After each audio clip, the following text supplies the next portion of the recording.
Hello everybody and welcome back. A little bit ago I shot a video about all of the different LGT or Damien Sabers saber cores that were floating around out on the market. And I predicted when I shot that video that that was going to be out of date almost as soon as it was published. This video proves that prediction correct because what I wanted to talk about here today is a new prototype for a baselit RGB saber core from Damien Sabers or LGT Sabers. Now, my understanding is that what I have here is currently a prototype. It's not something that's available directly through them now or in the near future, though it is something that you may start seeing showing up on some of their retailers like Darkwolf or Mystic Knights or Outer Rim, etc. So this board exists and it's going to start being out there if it isn't out there already. So I wanted to give you guys an idea of what their new baselit board was like. First off, let me talk about why a baselit board. Now, I include this in a lot of my videos, but in the world of NeoPixel, where everybody is super wild about the idea of all of the animations and stuff like that that you can put on the blade, baselit often gets sort of poo-pooed as a old technology, and why would anybody want that? Okay, baselit boards have their place definitely within the market. They're the most durable, so they're the best for dueling simply because you don't have lights in the blade. All your lights are down here. You can have connection issues within the saber, but you can have that in any saber. But you don't have breakable parts up here, and you can get cheap beater blades pretty quickly or easily from a lot of different manufacturers. It also allows you to run vanity blades. This one right here is a Ripper blade that I've got, a Ripper blade dueling blade. You can get flat acrylic blades or dark blades. You need a baselit board in order to do that, or an adapter that turns a NeoPixel into a baselit. So there's still room in the market for baselit blades, even though, or baselit hilts rather, even though a lot of people sort of shuffle that off to the side. And a lot of saber makers shuffle that off to the side as well, which is why a lot of the saber cores or saber installations that you see, the higher end stuff tends towards the NeoPixel. Now, when I shot that video about the LGT Saber cores, that was the case. They had the two baselit models. One of them was the 4 sound font that had the old sort of angle switches, did not have smooth swing. It was sort of a throwback to the old style saber technology of the Master Replicas or Hasbro era. And then they had the 9 to 11 font, depending, smooth swing model, which was not customizable. It had the sound fonts on it that it had on it. It didn't have a lot of blade features. There wasn't a lot of customization you could do, though you could change the color. It did have pretty good motion sensitivity, though, about the smooth swing, and it had a fair number of features for a base model board. However, when you wanted more features with the LGT models, you had to move into a xenopixel board, a Profi board, or a Golden Harvest board, and those were always only offered with NeoPixel installations. So so that was the dividing line. The low-end stuff was the RGB. So their new RGB board is still kind of on the low end of their spectrum. It's between a xenopixel and their old smooth swing board. The reason for this is it incorporates a lot of the effects and features that you see in the xenopixel board. Arguably, I'll show you in just a little bit, but arguably I think it might incorporate them a little, or a couple of them, a little bit better than the xenopixel board does. But it's still a baselit board, so it's still emitting light from here and can be run with any blade. Well, not a NeoPixel blade, but any regular blade or vanity blade. All right, so let me give you a tour about what this thing does. For one, it has motion activation. Now, this is something that the old baselit model didn't have. The xenopixel had it, but in order to turn this saber on, I can give it a stab motion or I can give it a twist motion, and it's going to activate the saber. All right, we've got smooth swing, flash, blaster deflect, all right, blade lockup. Oh, that's color cycle, sorry. Blade lockup, color cycle.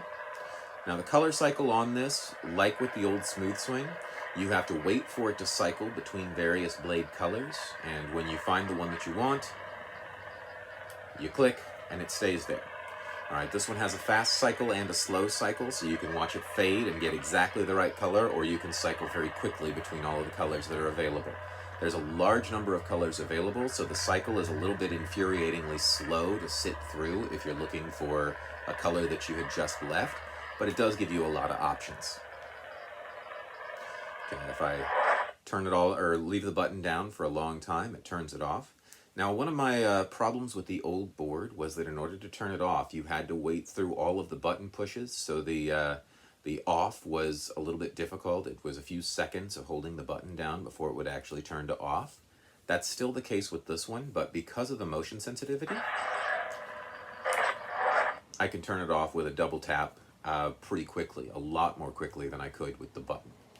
All right, the motion sensitivity brings into it some of the same problems that I had with the xenopixel, though.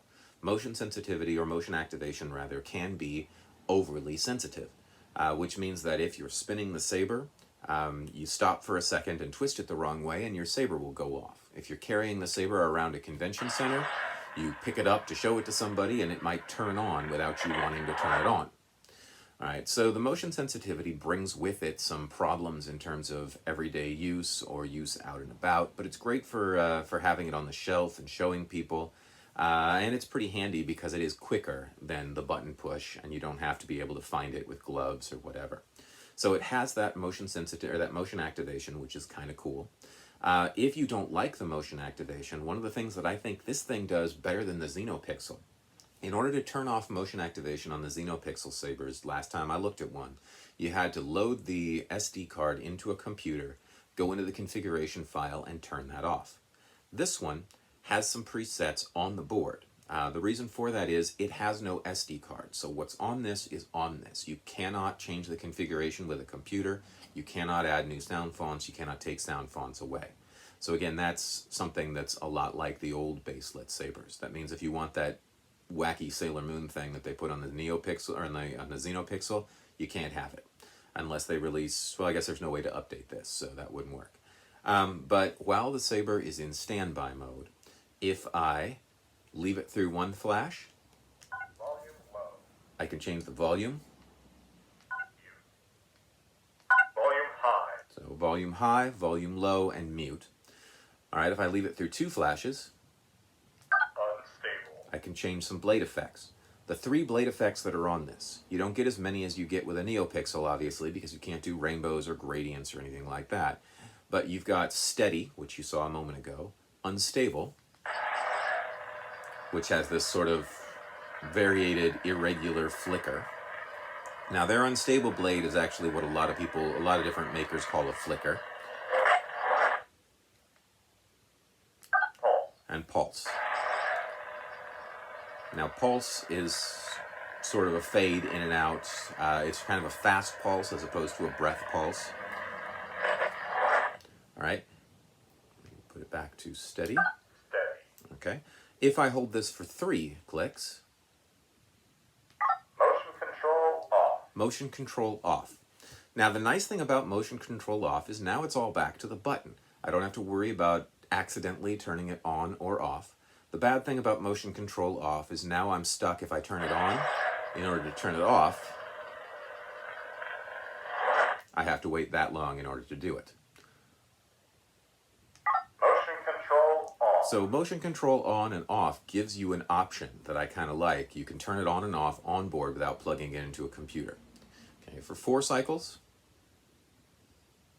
Clash off. Clash off. Okay, now clash off is, people might wonder why on earth would you have clash off?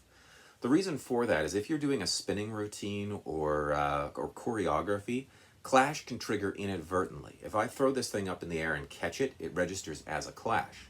Having clash off gives me the opportunity to have more control over what my saber does. If I want it to flash, I have to hit the button and do a blast or deflect, and it's not going to accidentally do clashes. So it puts it all in my control, but it means that if I hit it on something, it doesn't clash. Clash on. All right, if I hold it through 5 cycles, The high ground. okay, it cycles the different sound fonts. Now, just like the xenopixel, I can also cycle the sound fonts this way. Rouge Princess. Scavenger. Emperor. Serenity. A second. Dark Ages. The Dark Sword. Now you notice that I didn't have too much trouble with that. I just put the saber on the ground and rotated it. With the xenopixel, I think the sensitivity on the xenopixel is such that you're much more likely to turn the saber on than to actually cycle through the sound fonts. People responded all the time, or with a whole bunch of responses when I did the xenopixel saying, well, rotate it the other way and that won't happen. It still did. But this one seems to pick up the difference between rotating the sound fonts and rotating on a lot better than the xenopixel. Maybe it's just because I'm getting used to it. But you can cycle the sound fonts with a motion sensitivity, which is good, because otherwise if you're doing it through the button, you have to wait through 5 flashes while it's off to move to the next one. So being able to do it with the rotation is more expedient. All right, so I said that this did not have customization. So you'll notice here's their old smoothswing soundboard. See the board there, no SD card, sort of white board. Here's the new one. It looks virtually identical. So I think what they're doing here, actually this one's a little bit, their new one's a little bit shorter, but I think what they're doing here is mostly just changing the firmware that's on this. Since you can't change the firmware themselves or yourself, they've released a new version that has some features that the old one didn't, or they're trying it out. So this, like I said, this may be something that you start seeing more frequently in future. All right, all things told, I really like this. I'm a big fan of baselit sabers simply because of the versatility and the durability and the fact that it doesn't add weight out here. So with a saber like this one especially, this tends to be emitter heavy.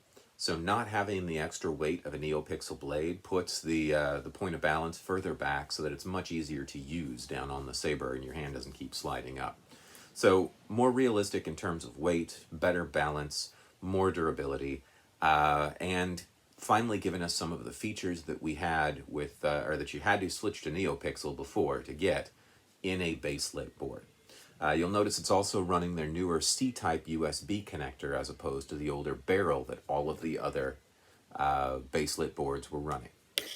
All right, hopefully this review has been of use to you. If you find one of these things floating around in the wild, that's what you have. Just keep in mind that there's different versions out there. This one I think is a vast improvement, and it's going to start showing up a lot more pretty soon, I would say. All right. Oop, there we go. There's that inadvertent activation. All right. Hopefully this has been of use. If so, join me back next time, and I'll see you then.